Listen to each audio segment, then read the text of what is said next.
Hey,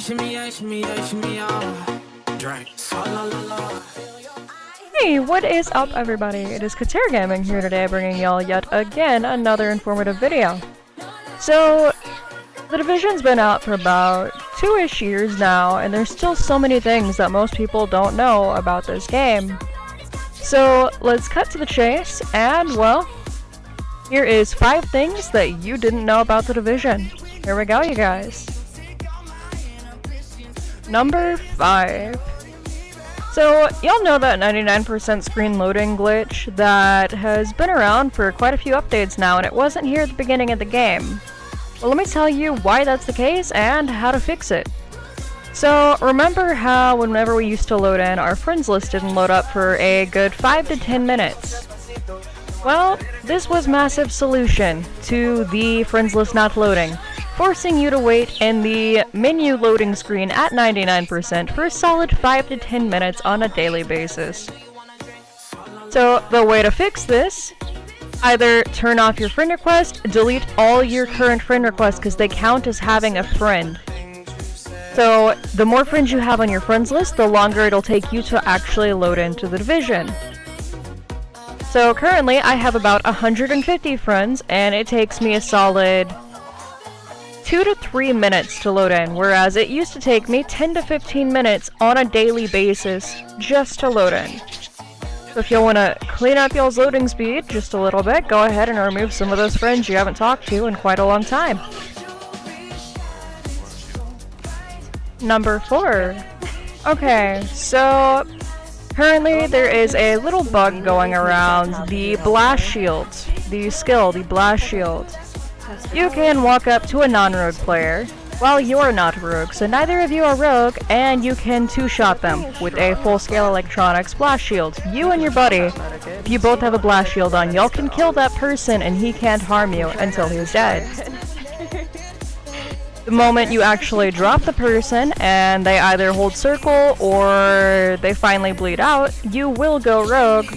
But if you just want to troll a lobby, you can run around with a Blast Shield and damage people, and they can't hurt you unless they go rogue or pull out a Blast Shield themselves. Now, going along with this, any type of portable shields that you throw on the ground, if you're not rogue and the person who threw it on the ground is not rogue, you can destroy their shields and gain death by proxy from killing their shields. I just needed to be closer. Okay. So you can get above, take down their skill, and then go rogue, which is a little bit broken in my opinion, but it happens. Now, something that's been around since 1.1, and I'll go ahead and throw into this category, the Ballistic Shields. You can also throw smart cover onto it and have a portable walking smart cover anywhere in the dark zone that you please, as long as you are within semi-close proximity to your shield builds. Which shields are out in full force now, considering it's somewhat of a sleeper meta. I've been seeing a lot of shields lately, so just place some smart cover on their shield and now you have a walking portable smart cover. No, dude, it's been out since the release of the Number 3. There's actually a secret hidden treasure mission in this game that no one really knows about, and if you want to find out more, because I'm not going to give away too much here, I will leave a link down in the comment section below. I'll go ahead and pin it for you guys. It leads you to a full walkthrough tutorial on how to get through the secret treasure mission, which gives you one-of-a-kind unique weapons that you can't get anywhere else in the game. It's very cool, it involves Morse code, and not very many people know about it, in all honesty.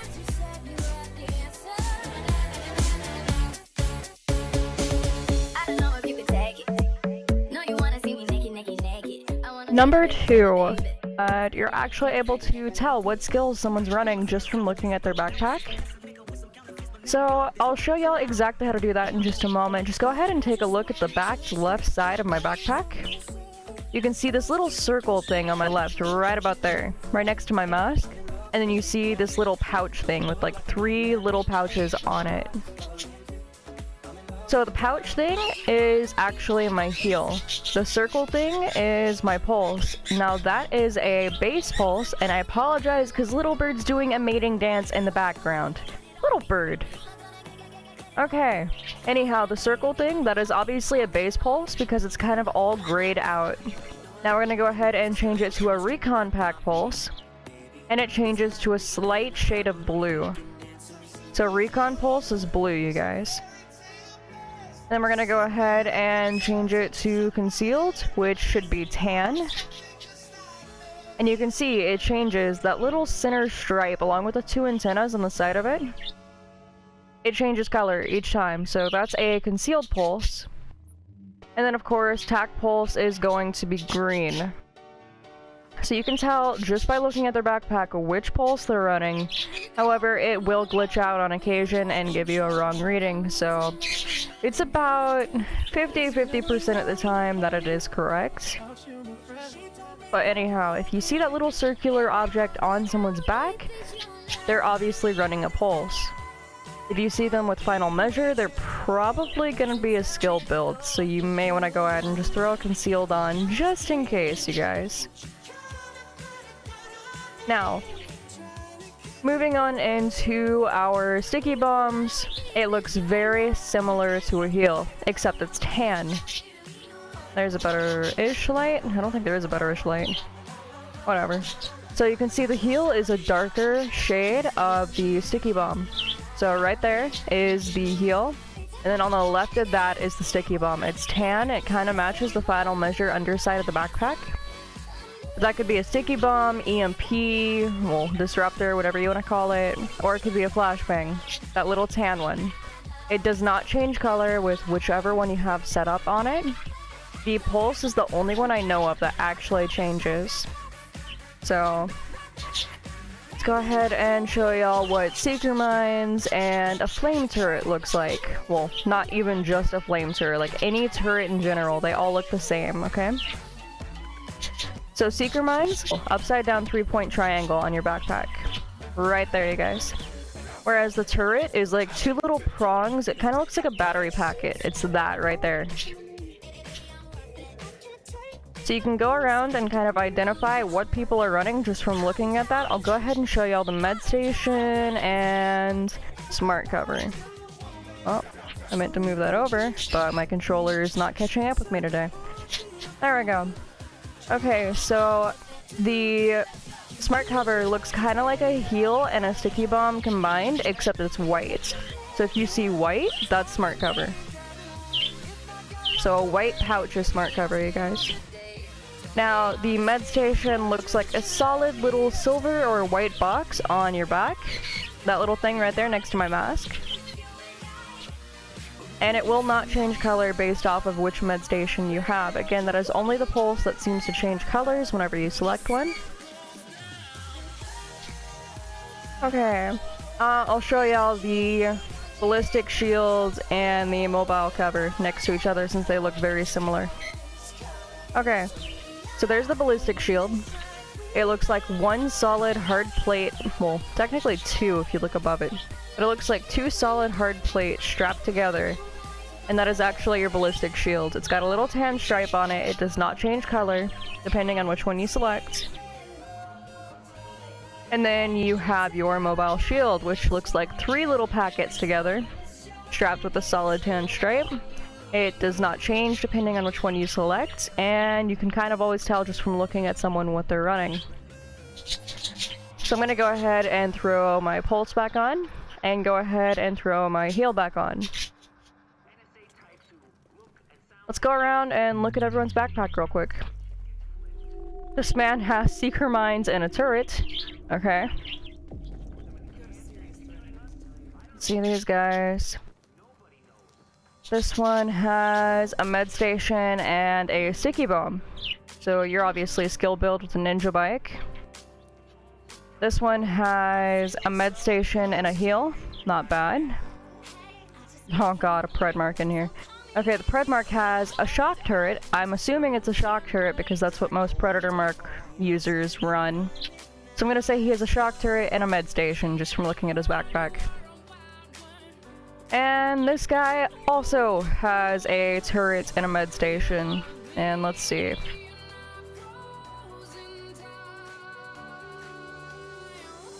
Let's see. Oh, what's this dude running? He's got a sticky bomb and a med station. That must have been the same dude from over there. And then we have a turret and med station, so we've gone through just about everyone in this room. Heal and med station, so yeah, you can tell it's pretty easy to identify what's on people's backpacks, so we'll go ahead and move on to the next one, you guys. Number 1. So, Classified Defense just came out, and Classified Final Measure has been out for a while. Did you know that you could double stack these buffs? At 4100 firearms, I was a defense build. My buddy, who was a full-fledged firearms Final Measure build, caught a grenade, which gave him the firearms boost. Whereas if you hit a defense build with 2 grenades, they get a firearms boost, which stacks in this game. It gives you 40% plus 30%. It took me from 17k base damage up to 38k base damage on a 4100 firearms build, which is entirely broken, and you can double stack stamina on this build as well. As long as you catch a grenade from the final, it boosts your stamina.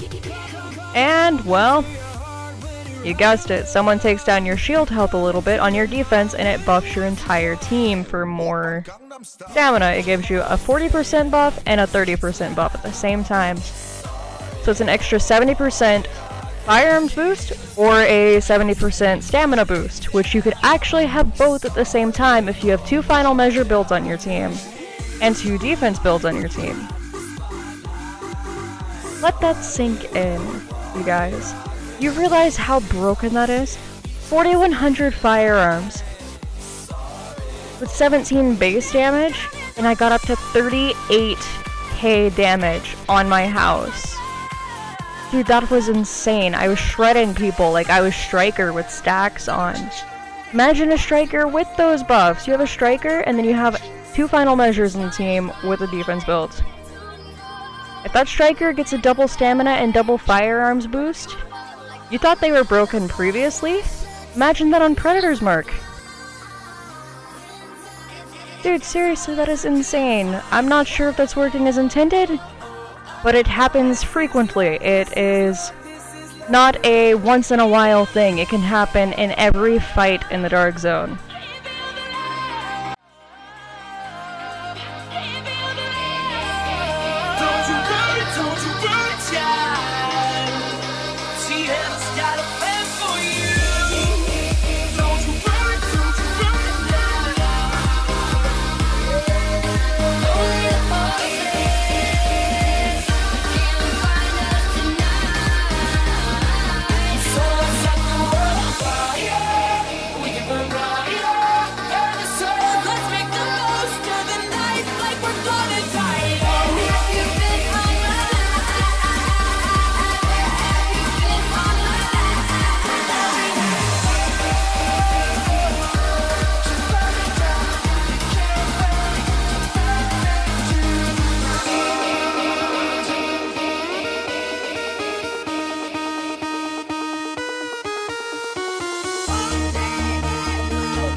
Oh, baby, we'll be old and think of all the stories. Well, that wraps everything up, you guys. If y'all did enjoy today's video, please don't forget to leave a like and subscribe. I greatly appreciate all of y'all's support to help me with this channel.